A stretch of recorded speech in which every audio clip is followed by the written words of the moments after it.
Shalom, muito bem. Nós estamos aqui em mais um vídeo do nosso canal aqui, em nossos estudos sobre o podcast Exegese e Exposição. Como você já sabe, eu sou o reverendo Davidson Pignon, você já me acompanha aqui no meu canal, você já me acompanha também no podcast, no seu agregador preferido, geralmente Spotify. E hoje a gente vai trabalhar um tema bastante interessante, bastante polêmico também.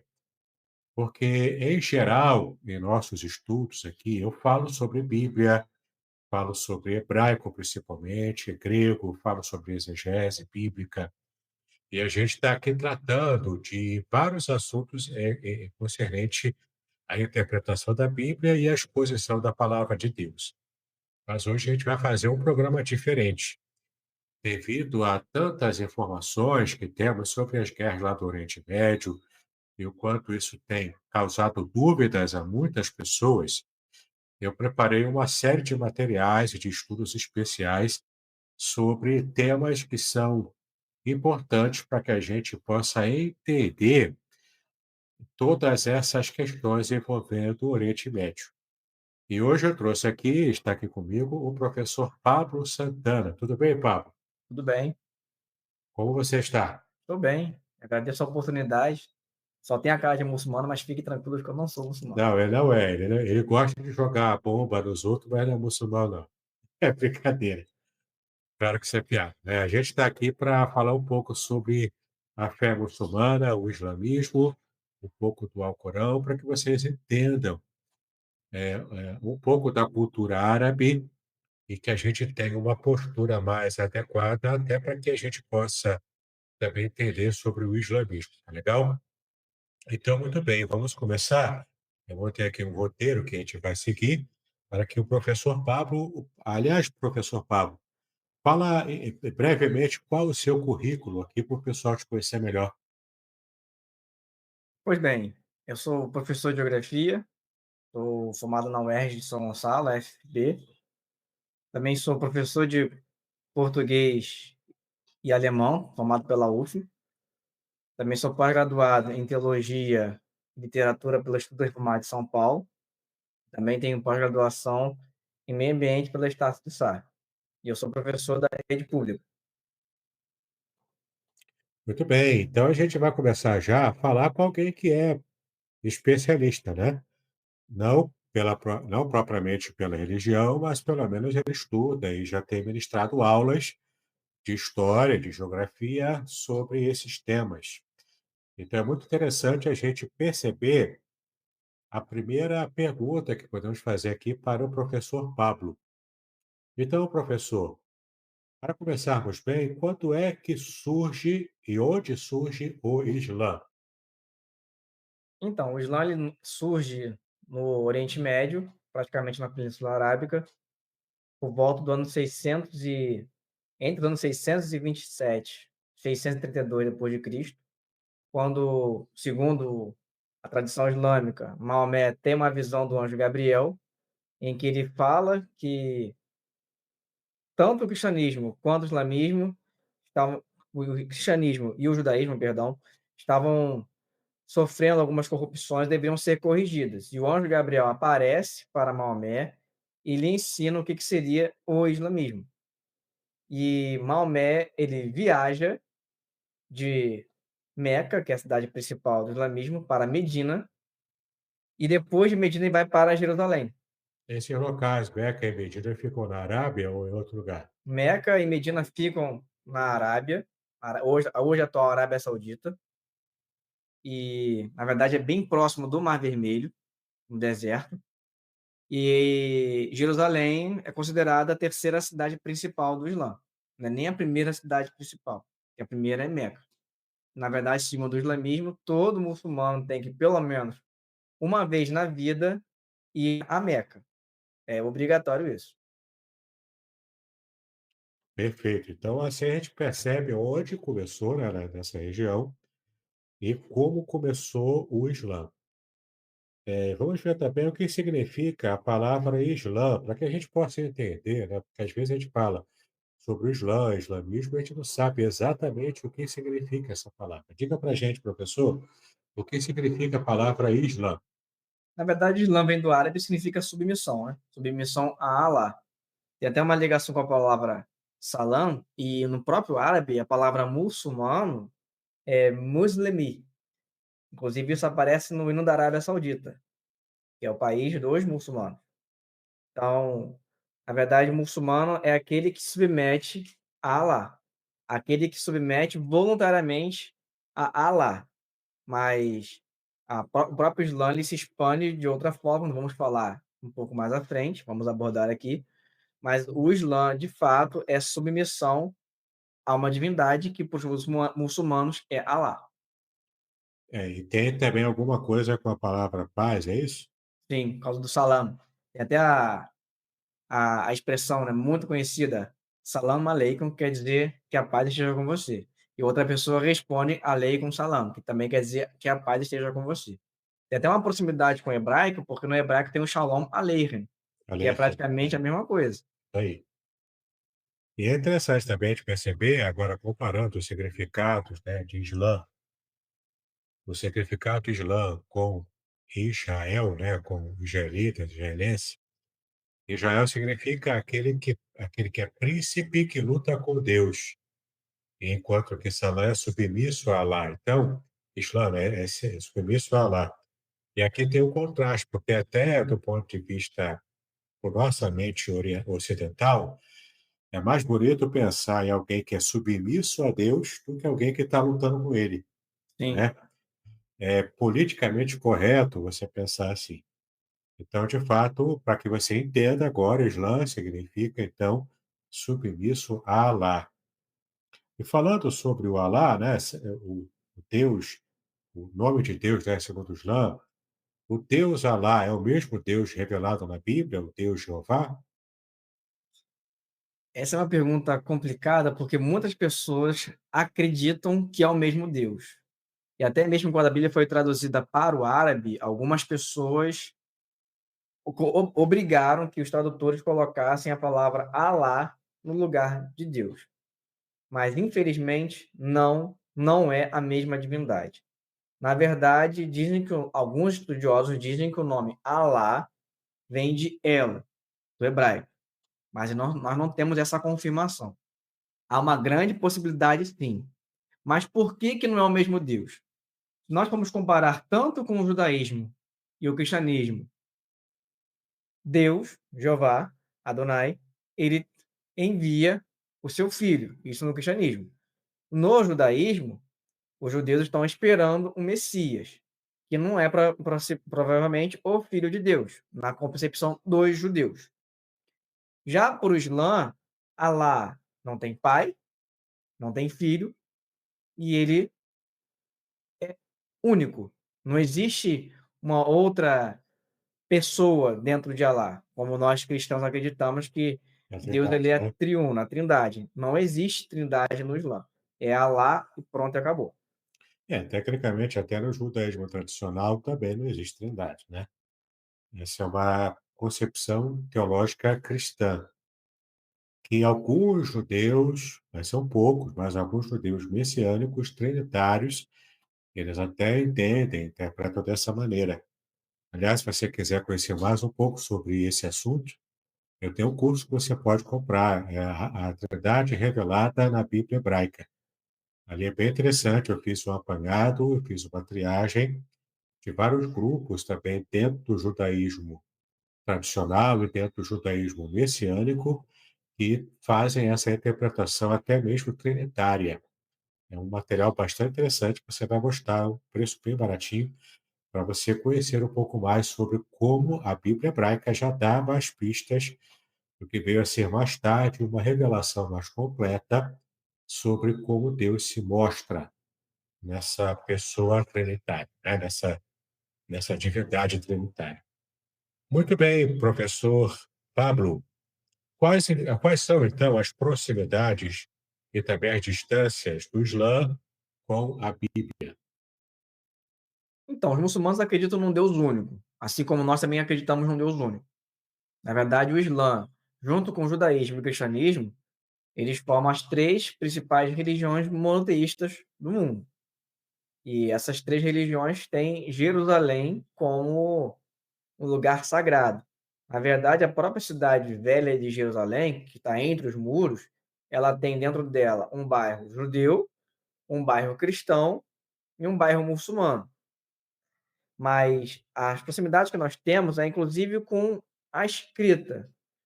Se nós formos comparar o do cristianismo com o judaísmo, o Antigo Testamento, que nós chamamos de os judeus chamam de Tanar, que envolve Torá, Nebi e Ketuvim, que são os textos da lei, os profetas, os poéticos, nós juntando com o Novo Testamento, nós temos a Bíblia, que é o livro sagrado de nós cristãos. Já para o muçulmano, eles têm o Alcorão, que é dividido em suratas. Se não me engano, são 212 suratas, que são capítulos. E alguns desses capítulos são muito parecidos com o que está na Bíblia, porque o próprio Maomé ele cita Moisés, Maomé ele cita Noé, Maomé ele cita Daniel e por aí vai. Então ele cita várias pessoas que estão na Bíblia, inclusive o próprio Jesus. Acho interessante a gente perceber, né, que, por exemplo, a gente fala em Corão, né? Às vezes a gente fala em Alcorão ou apenas Corão. É só para lembrar, né, professor, que o al significa em árabe o artigo definido. Então, é errado, tecnicamente falando, né, é errado falar o Alcorão, porque o al já é o artigo. Então, você fala o Corão ou você fala Alcorão Alcorão. sem o artigo em português.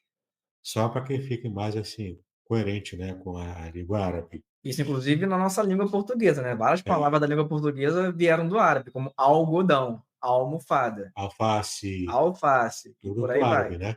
Tudo com al, E já com o artigo embutido ali, como exatamente. também acontece no hebraico, né?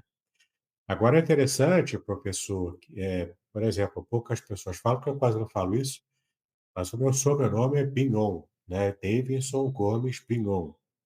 E o meu sobrenome Pinhon, provavelmente, eu não fiz uma pesquisa de árvore arqueológica, mas eu cheguei numa pesquisa simples de internet, eu cheguei a um provável antepassado meu lá na França, chamado Jean-Paul Pignon.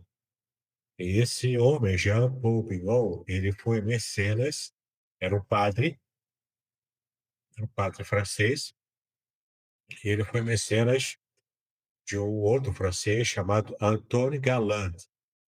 E esse Antoine Galland foi bancado por esse provável antepassado meu. Ele foi bancado por ele durante anos para fazer a tradução do árabe para o francês, tanto das Mil e Uma Noites, o livro, né, das Mil e Uma Noites, e também o livro do Corão. Então, se a literatura francesa, europeia, né, e ocidental conhece a principal, a primeira tradução do Corão e do livro As Mil e Uma Noites, é por causa de Antônio Galante, que foi bancado, que é, é, foi sustentado por possivelmente um antepassado meu chamado Jean Paul Pignon. E é bem interessante, né? Porque a gente percebe que é como que as coisas funcionavam naquela época, né? E era preciso realmente um trabalho, um esforço muito grande para que houvesse a tradução, né? Ainda mais de um livro como o Corão, né? Tudo escrito em árabe.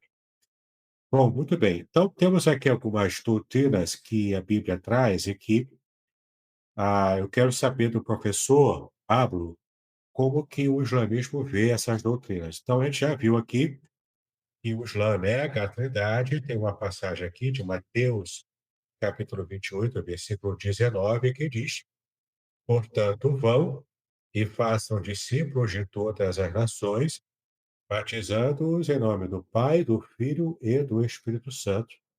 Esse é o texto que já aparece aqui, logo no chamado de Cristo, né? Falando sobre as pessoas da Trindade. Quer falar um pouco sobre isso? Como que o Islã vê esse texto? Na verdade, tem um grupo do Islã que diz que nós acreditamos ou em 3 deuses, ou dizem que nós acreditamos em Deus Pai, em Deus Filho e em Maria, que Maria também seria uma parte da Trindade. É como os muçulmanos enxergam os cristãos. Eles nem falam em Espírito Santo, porque na concepção deles não teria um espírito, porque Alá é um só e pronto. Então não teria como ter um espírito. Eles acham ilógico acreditarmos em 3 pessoas em Deus, sendo Pai, Filho e Espírito Santo. Eles entendem que seria Maria. É bastante inusitado, né, de perceber isso. Ele então é como se fosse uma polidivindade, né, e não uma trindade propriamente. Muito bem. Vamos ver aqui também que, além disso, eles negam a divindade de Cristo, não é isso? Sim. Ele não aceita a divindade de Cristo. É por isso que acaba sendo confuso dizermos que Alá é o mesmo que Jeová, ou Yahvé. Por quê? Porque lá em 1 João, capítulo 2, fala que todo aquele que nega que o Cristo veio em carne é do anticristo. Ou seja, não teria como Deus, Alá, ser o mesmo Deus Jeová, se eles discutem se Jesus é filho ou não é filho dele. E como o Islã nega a divindade de Cristo, isso acaba batendo um conflito com o cristianismo. Passagem começa aqui, ó, João, capítulo 1, versículo 1, que nós conhecemos bem, né? No princípio era o Verbo, e o Verbo estava com Deus, e o Verbo era Deus. E tem uma outra passagem também aqui, que eu vou buscar abrir aqui, Colossenses, capítulo 2, versículo 9. Esse texto diz o seguinte, né? Porque nele habita corporalmente toda a plenitude da divindade. Aqui, claro, se refere a Cristo. Então, ao negarem a divindade de Cristo, eles estão reforçando o fato de Alá ser apenas um, né? Sim, A unidade lá de Alá. Agora, o interessante é que mesmo o judaísmo clássico, o judaísmo ortodoxo, ele também diz que Deus é um só, mas ele, em geral, não nega a divindade de quem os judeus chamam de Amerra, né? Amerra é a palavra personificada. E para eles, essa palavra personificada é o próprio Jesus, porque se encaixa, é o próprio Deus, na verdade. Ele é tão divino quanto Deus. E é interessante que a gente percebe ali da onde Jesus tirou o substrato da mente quando diz que ele é a palavra, ele é o verbo. É dessa ideia do Merra. Foi de lá que João disse, né, que Jesus é a palavra. E ela estava com Deus e ela era Deus, né? É bem interessante a gente perceber isso também.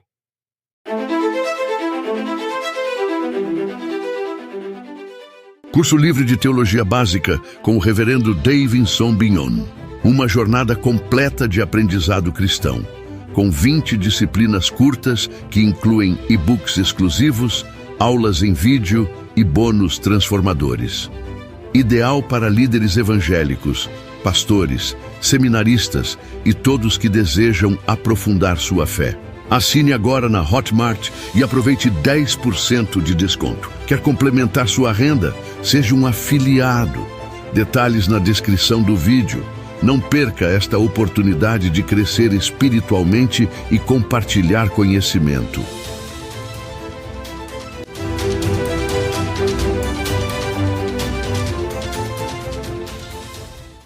Concorda comigo, professor? concordo. Inclusive, o Espírito Santo também atuava na Terra desde Gênesis 1. Pois é. E para que você que ainda não está entendendo bem, né, o professor Pablo também conhece muito de hebraico, né? Ele conhece um pouco de árabe, mas conhece muito mais de hebraico. Ele estudou hebraico também, né?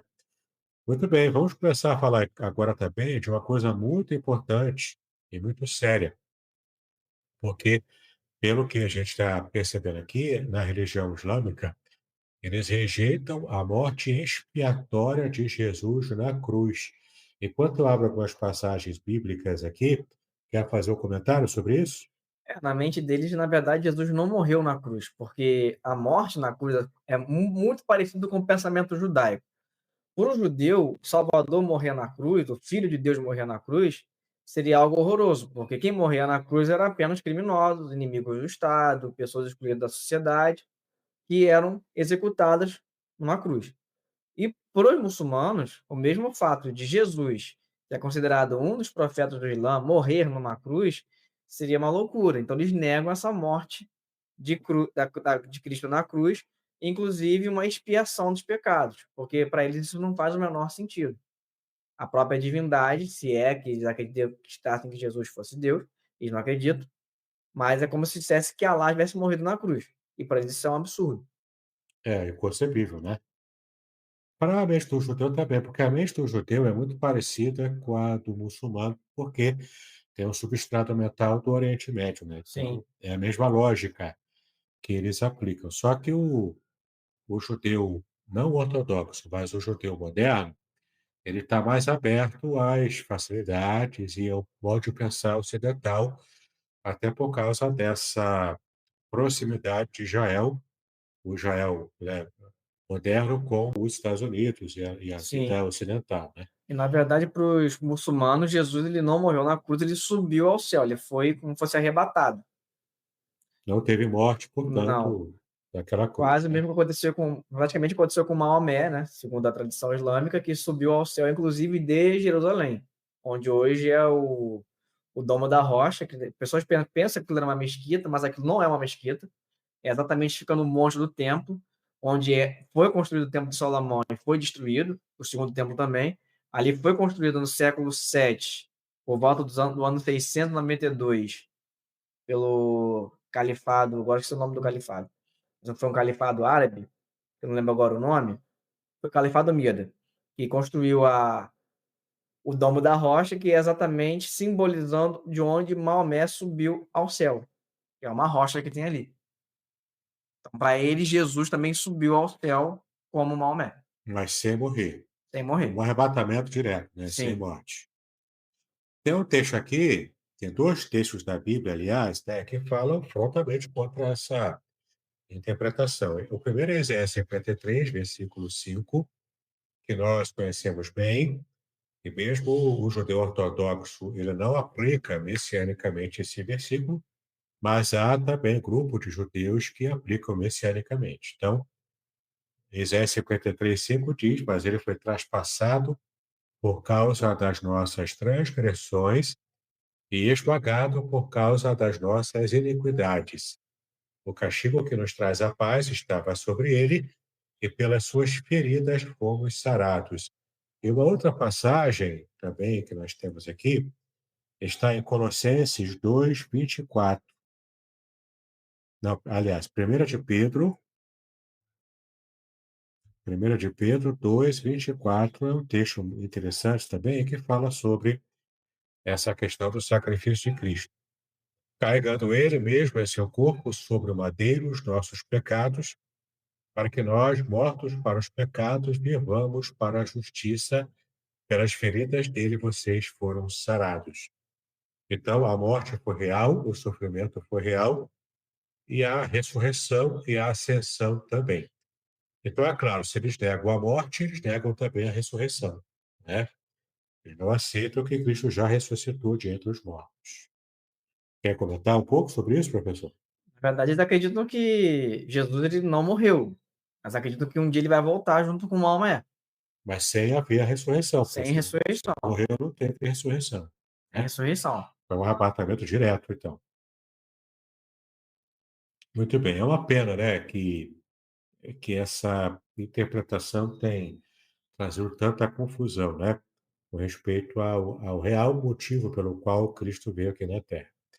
Além disso, eles também não creem na salvação pela graça mediante a fé, mas pelas obras e submissão à lei islâmica, que é a Sharia. Explica para a gente, então, o que é essa forma de pensar, enquanto eu abro o texto aqui bíblico de Efésios 2, versículos 8 e 9, mas explica como eles entendem, e especialmente essa palavra Sharia. O que significa? Então, Sharia praticamente seria a própria lei islâmica. E existem várias interpretações sobre a Sharia. A interpretação mais famosa que nós temos é a do Irã, que leva a Sharia ao pé da letra. Alguns outros países não levam a Sharia tão profundamente assim, como a Arábia Saudita, o Emirados Árabes Unidos. E tem países que só dizem que tem a Sharia e praticamente são países considerados ocidentais, como a Turquia, que depois que acabou o Império Otomano em 1923, a Turquia ela se tornou um país praticamente ocidental. Mas a questão da salvação Para o muçulmano, ele tem que ser salvo obedecendo às ordens de Alá, estipuladas no Corão e na Sharia.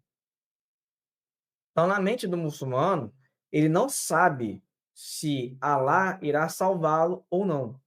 Não é à toa que todo muçulmano fala que falar do profeta Maomé, o profeta Mohammed, que Alá esteja com ele. Talvez eles nem saibam se Alá está com ele ou não. Por quê? Porque é como nós tivéssemos um limite de pecado. E se a gente ultrapassar esse limite de pecado, nós perdemos a nossa salvação. Então, nós fazemos o máximo esforço para saber se seremos salvos por Alá ou não. É assim que pensa o muçulmano. É lógico que existem várias visões do Islã, e eu reprovo aquela visão bem preconceituosa de que no paraíso tem 40 virgens. Isso é coisa de literatura, isso não é fé islâmica. Não existem 40 virgens no paraíso. Não está no Corão, não, né? Não. Inclusive, as pessoas falam que inclusive os homens bomba, os terroristas, vão ter privilégios. Não, no Islã não se fala isso. Na verdade, se fala sobre a jihad, que é aquele que morre pela causa islâmica. Não é matar o outro, é morrer. Ele está ali expandindo o Islã numa guerra santa. Ele não está ali exposto a fazer terrorismo. Isso é diferente. Na verdade, quem ensinou os povos do Oriente Médio a fazer terrorismo foi europeu. Por que eu falo isso? O primeiro atentado que a gente tem conhecimento na história foi na Primeira Guerra Mundial com os sérvios. Não foi nenhum muçulmano que fez isso. Pois é, então às vezes a gente, por estar apenas recebendo informações do senso comum, com a internet, né? A gente acaba tendo o que eles chamam hoje de islamofobia, Sim, né? O que também não é adequado. Tanto é errado você pensar em termos de antissemitismo, né? Que a gente vai também fazer um estudo sobre isso também, sobre o antissemitismo, especialmente aqui no Brasil, mas também tratar de islamofobia também, né? Alguns medos e preconceitos também contra todo o muçulmano, todo o árabe, né? Muito bem. A gente já falou aqui que a compreensão de Alá para os muçulmanos, professor Papo, é diferente da compreensão do Deus da Bíblia, né? Como a gente conhece, o Deus cristão, especialmente depois de Jesus, que trouxe o Pai para próximo da gente, chamando de Pai, tendo aquela ideia do Pai amoroso, do Pai, né, que pega no colo, que, que realmente mima o filho, né? Jesus trouxe essa ideia. Não era muito essa ideia de uma proximidade muito grande no Antigo Testamento e, em especial, também na própria mentalidade islâmica, não é? É inconcebível entender um Alá tão próximo assim, tão amoroso. Quer explicar um pouco mais para a gente por que que eles colocam o pai assim tão distante do, do muçulmano, que é submisso a ele, que é servo dele?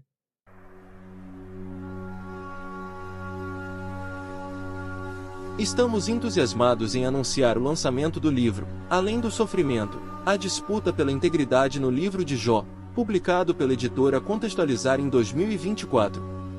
Este livro, escrito pelo reverendo Davidson Bignon, pastor congregacional, mestre em ciências da religião e professor de hebraico bíblico e exegese do Antigo Testamento, possui 420 páginas repletas de comentários profundos sobre o livro de Jó.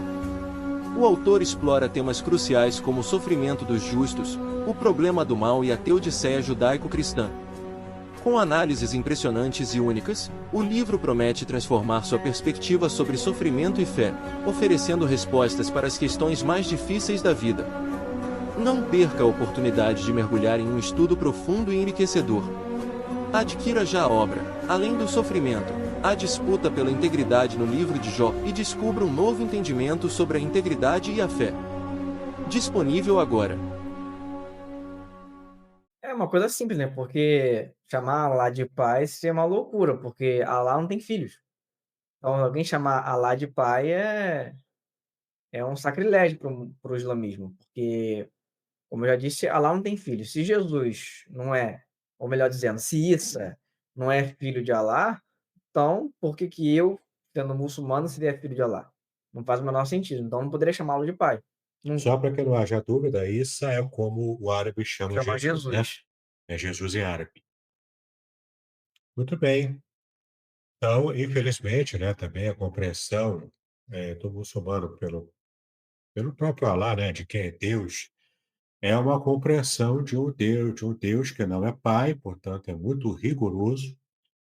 E eu até costumo dizer para os meus alunos que eu até entendo, professor Pablo, vê se você concorda comigo, eu até entendo a lógica por trás da mente de um muçulmano terrorista, que ele considera os Estados Unidos e todo o Ocidente como grande Satã e Israel como o pequeno Satã, porque na mentalidade dessa pessoa, ele leva na potencialidade essa compreensão, a gente está desvirtuando a adoração correta ou o modo correto de servir a Alá, que para eles é esse Deus rígido, que não vê a gente como filho, mas vê como servos apenas. Sim, Né? Então, eu entendo a lógica. Claro que eu não vou nunca concordar com a compreensão e com a conclusão, né, do terrorista, que vai ter que impor à força a adoração a Alá para o mundo inteiro. Como muitos deles pensam desse jeito, né? Esses grupos terroristas que aparecem no mundo. Mas a questão é que eles, enquanto eles querem destruir o grande Satã e o pequeno Satã, a gente precisa pensar, enquanto cristãos, em como evangelizar esses grupos, até mesmo radicais, que é um desafio enorme, né, para qualquer cristão, para qualquer missionário chamado a pregar o evangelho em países de domínio muçulmano. Quer comentar sobre isso, professor? Concorda não, comigo? concordo. A gente não concorda com a conclusão deles, mas entende Sim, o fio condutor do pensamento, né?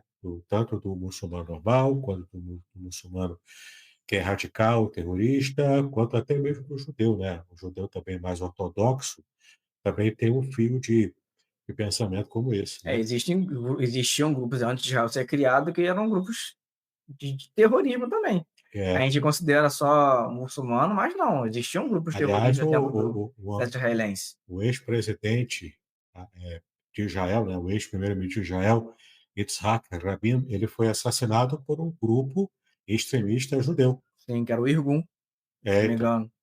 Tinha também o Haganah, que depois virou exército israelense, mas antes era um grupo de guerrilha, e por aí vai. então isso violência a gente encontra em qualquer lugar, né? Em qualquer país. Então, ele está tentando aqui, para você que está acompanhando a gente nesse estudo, né, a gente está tentando desmistificar preconceitos e também lugares comuns que a gente percebe aqui no Brasil, com a internet, muitas falas mal colocadas, tanto falas antissemitas, como também falas islamofóbicas, né? E a gente está tentando aqui trazer uma compreensão um pouco mais abrangente, mais alargada, sobre como de fato funciona o pensamento e a religião islâmica. Tá legal? Muito bem, professor Pablo, vamos agora seguir para o nosso próximo assunto.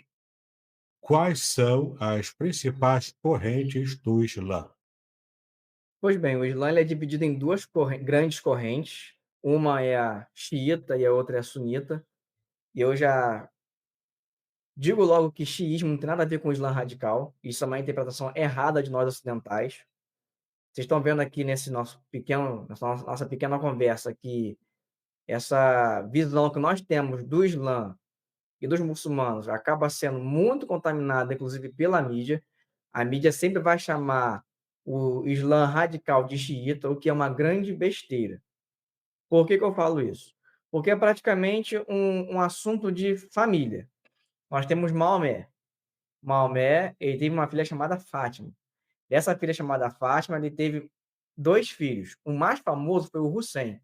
O Hussein, que era neto de Maomé, ele foi assassinado. Como ele foi assassinado, isso provocou uma divisão no Islã. Essa divisão no Islã ficou conhecida como xiismo e sunismo, sendo que xiismo é praticamente aquele que era o filho ou herdeiro direto de Maomé. Isso é xiita. Sunismo seriam os outros muçulmanos com uma interpretação diferente da família de Maomé. Isso ajuda até a nós entendermos como que alguns estados muçulmanos foram formados. Nós temos califados e sultanatos. Um exemplo que a gente tem do Aladim, tem um sultão, provavelmente ele não era parente de Maomé, porque apenas os califas eram descendentes diretos de Maomé, os sultões não. Então nós temos vários exemplos de países assim, impérios, Califado Omíada, Sultanato Aiúbida, Sultanato Mameluco, o próprio Império Otomano que se chamava de Califado, mas não era Califado, que nem árabes eles eram turcos. Então, são exemplos que nós vemos. Inclusive, esses países, os países árabes hoje, estão divididos entre xiitas e sunitas. Isso provoca, inclusive, guerras civis ou problemas políticos dentro desses países. Os principais países xiitas que nós temos são o Irã, por mais que não seja um país muçulmano, foi influenciado pelo xiismo, Porque o Irã são persas, o são povo persas. iraniano é persa. Sim, eles não são árabes, são persas. Parte da Síria tem xiismo, xiitas. Partes do Iraque, a grande maioria eram xiitas, inclusive perseguidos pelo Saddam Hussein. Se você tem acesso aí ao Google, pesquisa quem foi Saddam Hussein. Foi, inclusive, morto em 2005, morreu enforcado. Ele perseguia, ele quis limpar a população, o Iraque da população xiita. E o sul do Líbano, que também tem xiitas. O resto dos países são todos sunitas, o Egito, a Arábia Saudita, o Iêmen, o Omã, a Jordânia, a Palestina, ou seja, Cisjordânia e faixa de Gaza.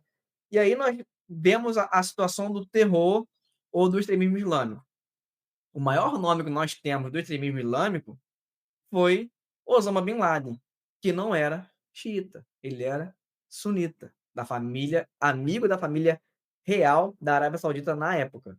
Hoje a Arábia Saudita está passando uma ideia para o mundo de que não apoia o terror, mas na época que ele surgiu, em 2003, ele era amigo da família saudita, foi exilado da Arábia Saudita e foi para o Afeganistão.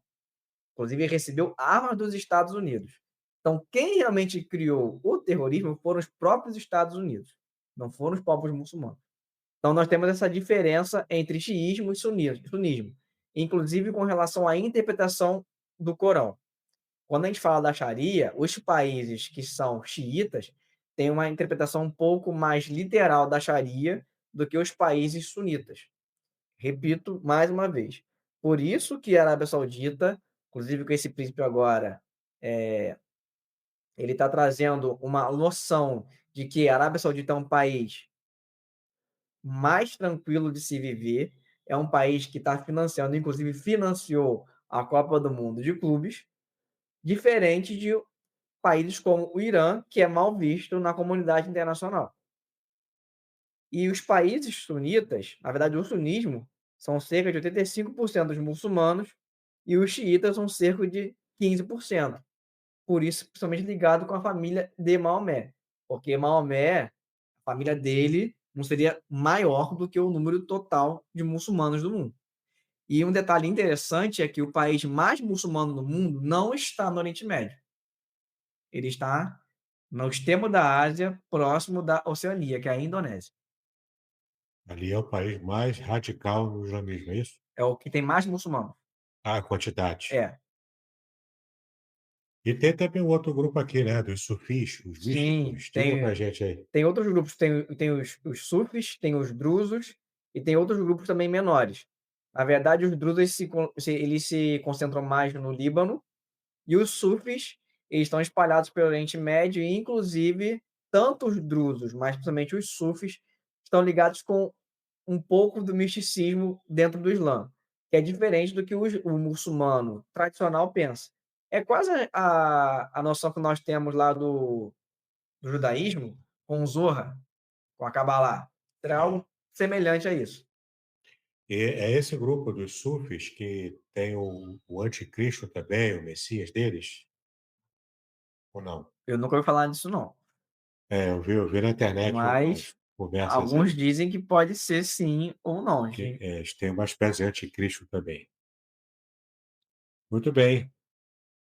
Eles então enfatizam experiências espirituais. Agora, falando sobre os drusos, né, ele é apenas um grupo étnico ou eles também têm religião? Como é que é? Eles são árabes, né? Eles são árabes, mas na verdade eles creem numa interpretação mais diferenciada ainda do Islã e eles se concentram apenas no Líbano.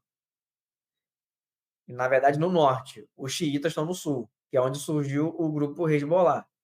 Toda resposta muçulmana que nós chamamos de grupos terroristas, eles são uma resposta do que o Ocidente fez. Um exemplo simples que nós temos na história são as cruzadas. As cruzadas, elas atacaram os muçulmanos e para poder defender Jerusalém. Mas isso provocou um ódio, que eu até entendo, em parte, contra o Ocidente. E praticamente os europeus fizeram a mesma coisa no final do século XIX, para o início do século XX, com o final da Primeira Guerra Mundial. Só um exemplo. Eles prometeram que se os árabes lutassem contra o Império Otomano, isso os ingleses prometeram, por volta de 1915, que quando os turcos fossem derrotados, os árabes teriam seu Estado próprio, que envolveria Arábia Saudita, Irã, Iraque, Líbano, Síria e a Palestina. No ano seguinte, os europeus, inclusive franceses e ingleses, repartiram o Oriente Médio entre si e deixaram os árabes a ver navios. Como todos os árabes aprendem bem, melhor dizendo, os muçulmanos aprendem bem a sua história, diferente de nós brasileiros, 100 anos depois foi fundado o quê? O Estado Islâmico. Qual que era a função do Estado Islâmico? Reaver os territórios que tinham sido perdidos na Primeira Guerra Mundial. E eles fazem isso por guerra mesmo, né? Sim, Pela força, e no caso o terror, né?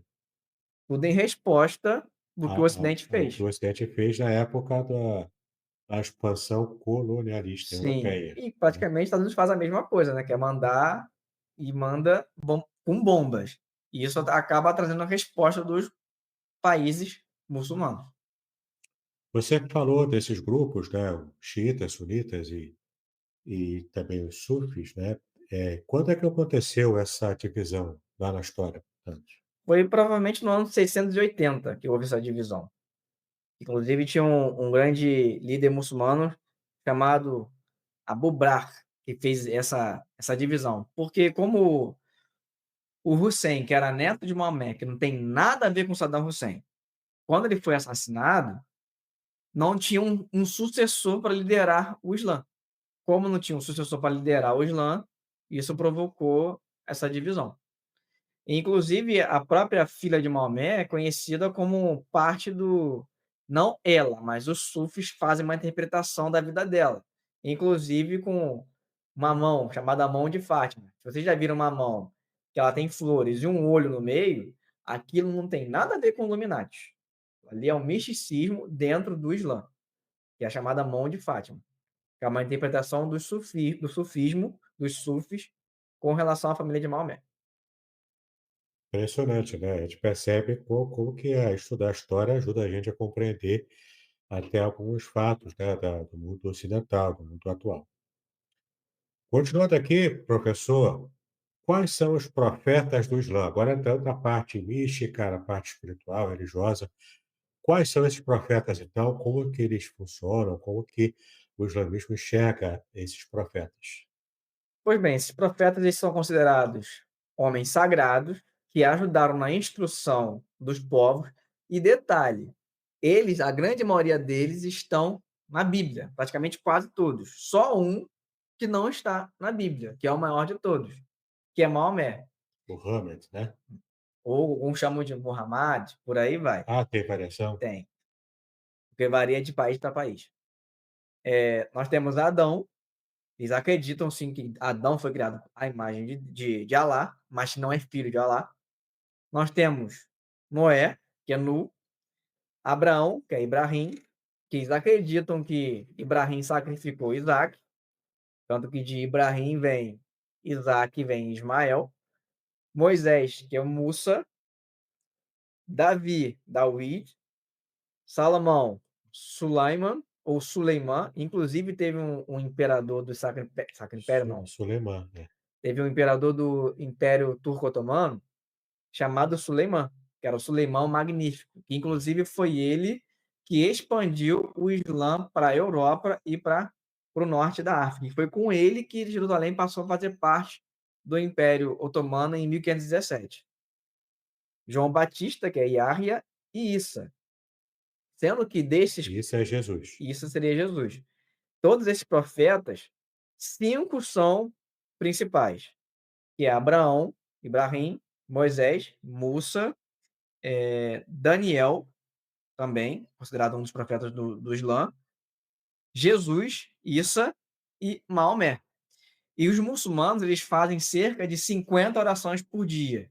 Vocês já devem ter visto, pelo menos assim, O em tapete, filmes, né? em séries, o tapete, quando dá a hora exata, os muçulmanos param, estendem o tapete e fazem suas orações. São 10 orações por profeta. Então, são 10 orações para Ibrahim, 10 orações para Musa, 10 orações para Daniel, 10 orações para Issa e 10 orações para Mohammed ou Muhammad. Então, são 50 orações por dia que o muçulmano tem que fazer. Além de que ele tem que guardar, pelo menos durante o ano, fazer o jejum, que é o jejum do mês de Ramadã, que é considerado, que é muito conhecido, e no final do jejum do mês de Ramadã, eles têm várias comidas típicas. Uma delas, inclusive, é um doce que eu não lembro agora o nome, mas que dizem que é muito bom. Eu tenho muita vontade de comer. E essas orações que eles fazem são orações naturalmente árabe, e são orações escritas que eles ficam recitando como se fosse uma É reza uma reza, judaica ou é católica, uma né? reza. É uma reza que eles fazem. Eles têm que virar Para para Meca. Meca com o tapete, né? Sim, E então faz as orações ali 50 por dia. sim, E é obrigatório, é obrigatório. não é. Não tem essa de o muçulmano, é como que tem aqui no Brasil, né? O muçulmano nominal, não tem essa. Ah, não. Tem até país, tem muçulmanos nominais, por exemplo, da Turquia. Ah, é? Mas isso não é algo que é Não é o. louvável dentro É, do Islã. é. Porque se uma pessoa diz que segue uma religião e ela não segue como deveria seguir, dá para se duvidar dessa pessoa. Então, assim, eles dão um exemplo, eles dão um banho no Ocidente de fidelidade a Alá. Se nós cristãos levássemos o evangelho, o cristianismo tão a sério como os muçulmanos levam o Islã, o mundo seria diferente. Já teria até, quem sabe, evangelizado todo, né? Jesus até teria voltado. É, enfim. A Bíblia não foi feita para ser lida. Ela foi feita para ser estudada com método e empenho. Aprenda a interpretar a palavra de Deus do mesmo jeito que os teólogos profissionais fazem. Conheça o curso Introdução à Exegese Bíblica, do mestre em Ciências da Religião, o professor Davidson Bignon. Desvende todos os segredos das Escrituras, mesmo sem conhecer hebraico ou grego. Faça contato agora e saia na frente. Já falamos aqui, mas vamos aprofundar um pouco mais, professor. O que é Jesus para o Islã? Então, Jesus, Issa, que alguns até chamam de Issa al-Masih, que seria O a Messias? tradução de Yeshua HaMashiach do hebraico para o Hebraico? árabe, é um dos maiores profetas do Islã, só não é maior do que Maomé, mas ele está quase equiparado a Maomé. Ele só não é maior do que Maomé porque ele não recebeu a revelação do anjo Gabriel, mas ele teve um nascimento virginal, sim, de Maria, apesar de que há uma corrente dentro do Islã que diz que Jesus foi criado igual a Adão. Tem alguns que dizem isso, mas é uma corrente menor. Ele não morreu na cruz, ele foi levado ao céu e eles acreditam que Jesus vai voltar, inclusive sobre Jerusalém, junto com Maomé.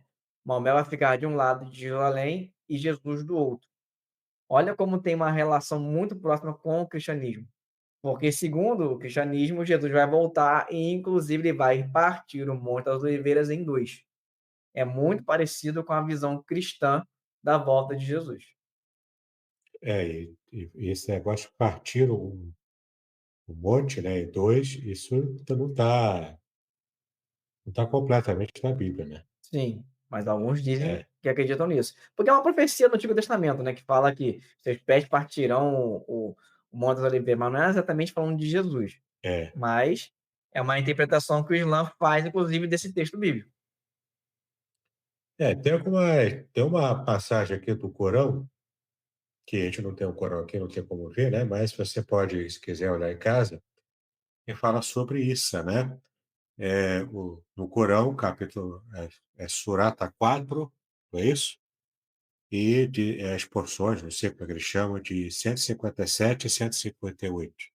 Se fosse da Bíblia, seria capítulo 4, versículos 157 e 158, mas ali Isso. a designação é diferente. Muito bem. E aqui tem uma passagem bíblica que eu quero ler para vocês, que fala sobre a volta de Cristo na perspectiva cristã, naturalmente, né?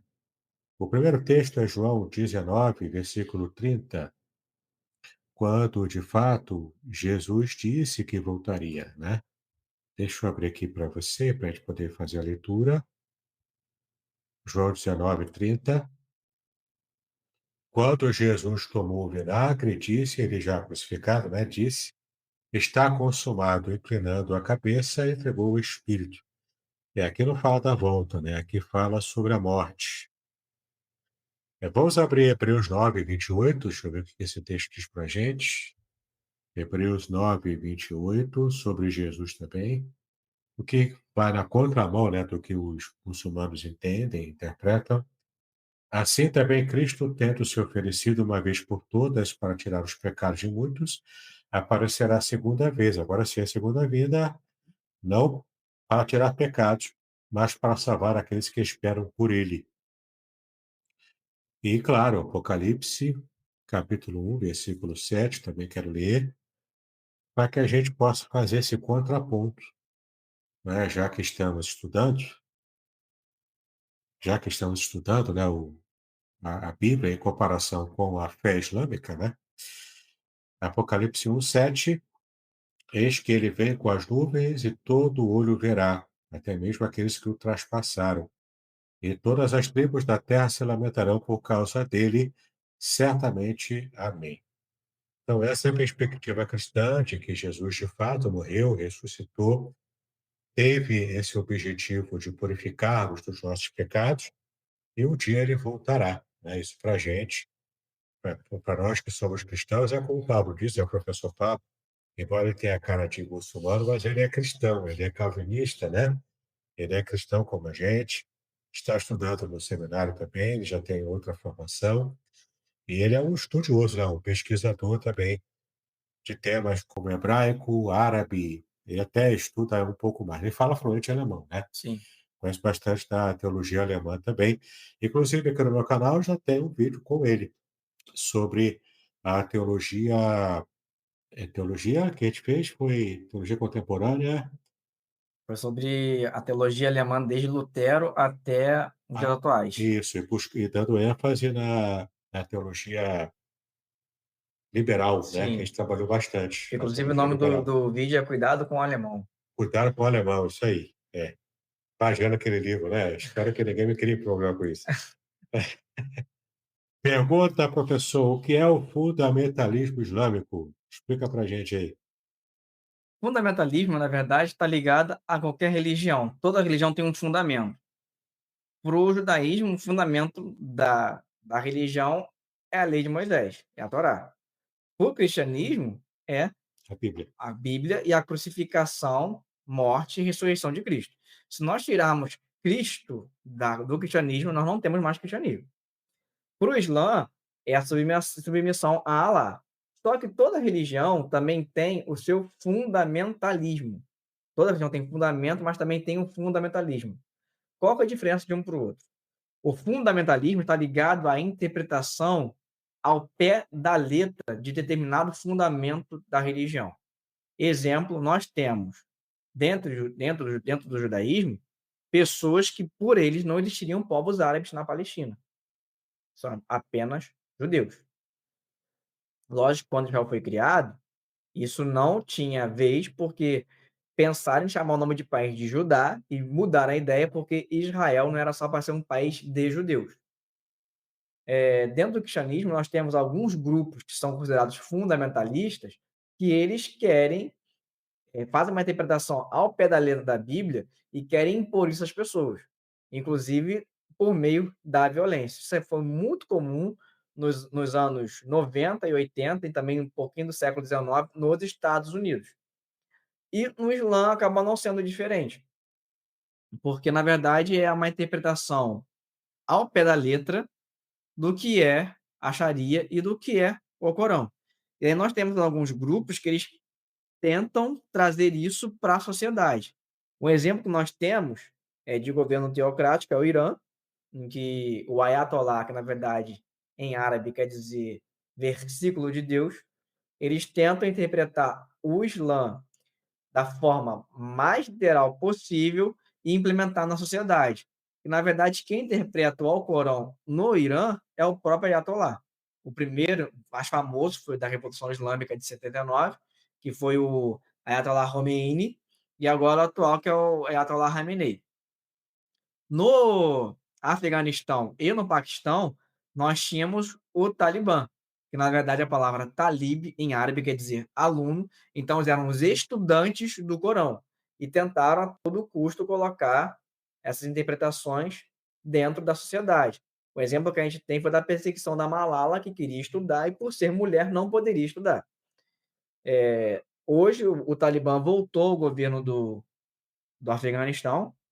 Nós temos também a Al-Qaeda, que em árabe significa, se não me engano, acho que é a vitória, que foi um grupo criado pelo Osama Bin Laden para poder derrotar ou enfraquecer o Ocidente, e o Estado Islâmico, que era um califado nos moldes lá do califado omíada do século VII, perdão, é século VII, da época de Maomé, em que o Abu Bakr, que era outro, não é o Abu Bakr que a gente estudou, falou agora sobre a divisão do Islã, é outro, que viu como eu sempre falo, toda resposta extremista tem ligação com uma ação do Ocidente.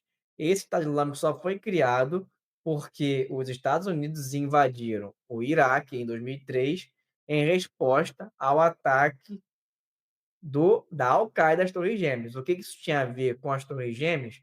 Até hoje ninguém sabe. Tanto que o David Cameron, que era primeiro-ministro da Inglaterra entre os anos 2012 e 2015, se não me engano, falou que a guerra do Iraque foi um erro. Então, todos os grupos que nós consideramos fundamentalistas, eles têm uma base no Alcorão. E isso não é de agora. Nós temos alguns grupos que são conhecidos, que inclusive deram origem a algumas palavras, inclusive no português. Se vocês já viram a palavra assassino, vem de uma palavra árabe, hashishia, que vem inclusive de uma droga, hashish, que dá origem à heroína. O que os Hassans eles faziam? Eles lutavam, usavam um entorpecente e partiam para a briga e não estavam nem aí. Não sentia dor e partia para a briga. Era considerado um dos grupos. Inclusive, isso aparece no filme O Príncipe da Pérsia, que inclusive era um joguinho também. Joguei esse jogo e assisti o filme também, bem legal. Então, lembra da cena dos Hassans, né? E outro grupo também conhecido, e eu espero não acabar com a infância de ninguém aqui, foi dentro da Pérsia um líder chamado Alá al-Din, que era um líder, ele era um líder extremista dentro da Pérsia. Sanguinário. Tem nada a ver com a Aladdin Não, nada a ver com a Aladdin Disney. Nada a ver. Nada a ver. Pois é. E aí chegamos à pergunta crucial, que talvez seja a dúvida mais frequente, né? No povo que anda vendo vídeos na internet por aí, aqui você vai ver, né, uma explicação mais equilibrada e mais embasada também. Professor Pablo, todo muçulmano é um radical? Não. Isso é uma visão muito errada que nós temos dos muçulmanos, falar que todos são radicais. Não. É uma pequena minoria que faz uma interpretação equivocada do Alcorão. A grande maioria dos muçulmanos não são radicais. Eles não são. Na verdade, até a criação de Israel, a partilha da Palestina em 47, antes disso, cristãos, judeus e muçulmanos viviam em harmonia naquele território, assim como em vários outros lugares. Na verdade, quem usou de ser radical com os muçulmanos, infelizmente, fomos nós, cristãos, inclusive na Idade Média. Na época das Cruzadas? Nas Cruzadas. Eles não eram dessa forma. Isso foi uma resposta do que nós cristãos, e aí eu coloco cristão não evangélico, cristão na cristandade, né, pode ser, cristandade de modo geral, né? cristandade de modo geral, católicos e por aí vai. Nós que os atacamos. Então, na verdade, eles não são, a grande maioria não é radical. Se você pensar em radical como aquele que está enraizado na religião, então eu sou um cristão radical. Fica na lógica do John Stott, do discípulo radical, que tem uma raiz. Agora, radical no sentido de extremismo, não. Então, a grande maioria dos muçulmanos não são extremistas. Isso é uma interpretação equivocada que nós fazemos dos muçulmanos. Muito bem, professor Pablo, muito obrigado pela sua participação. Esse é um período precioso, né, da gente poder desmistificar algumas coisas, colocar de lado, né, alguns preconceitos, até a islamofobia, porque eu até ouvi na internet alguns falando sobre o seguinte: ah, é tudo radical. Então, o islâmico não terrorista diz assim, quer dizer, o islâmico terrorista, né, o muçulmano terrorista diz: infiel, submeta-se a Alá ou então eu vou te matar. E o muçulmano não terrorista diria assim: infiel, submeta-se a Alá, porque senão ele vai te matar, que é apontando para o terrorista. Mas isso também é islamofobia, isso é Sim, preconceito. Nem todo muçulmano é desse jeito, ele é radical. Assim como no cristianismo, assim como no judaísmo, no islamismo também tem várias formas de leitura. E as leituras mais literais e mais radicais é que dão ensejo a esses grupos terroristas. Mas o fato é, grupos terroristas existem, seja por uma reação, né, historicamente, como o professor explicou, por uma reação à violência sofrida no passado pelos cristãos, e essa forma de demonização, né, de entender o mundo ocidental como o grande Satã, e Israel, o pequeno Satã, porque ele faz parte do grupo do Oriente Médio, do mesmo pensamento, né, o mesmo pensamento irmão, fraterno, mas eles dão muita ênfase e muito apoio ao grande Satã na cabeça deles, né? Mas tudo isso é uma forma de interpretar e nem todo mundo é assim, né? Nem sim. todo mundo pensa desse jeito. Então, professor, muito obrigado pelos esclarecimentos e espero que você volte, né? Mais uma vez, eu já estou programando com ele aqui mais um episódio para falarmos sobre antissemitismo, que é também um tema polêmico, sensível e que tem crescido muito esse problema aqui no Brasil e no mundo, até por causa dessas guerras atuais, né, lá no Oriente Sim, Médio. Então, eu vou combinar com ele, a gente vai gravar, né, vai poder apresentar aqui mais uma aula dessa, para esclarecer para nós o que que é o antissemitismo, qual a evolução histórica e como tudo isso aconteceu. Se você gostou da nossa aula de hoje, do nosso episódio de hoje, eu convido a você a assinar o canal, clicar no sininho, curtir, compartilhar e comentar, para que a gente possa, então, ter um engajamento ainda maior e uma aula como essa, esclarecedora, chegar para outras pessoas também e ampliar o alcance desse estudo. Tá bem. legal? Nos ajude nesse propósito. Muito bem, professor Pablo. Shalom. Deus abençoe você. Shalom, salam, shukran. Shukran é obrigado em árabe. Shukran, obrigado em árabe, né? Em Isso, hebraico é todá. toda. Então, obrigado, shalom a todos. Paz e bênção sobre a vida de vocês.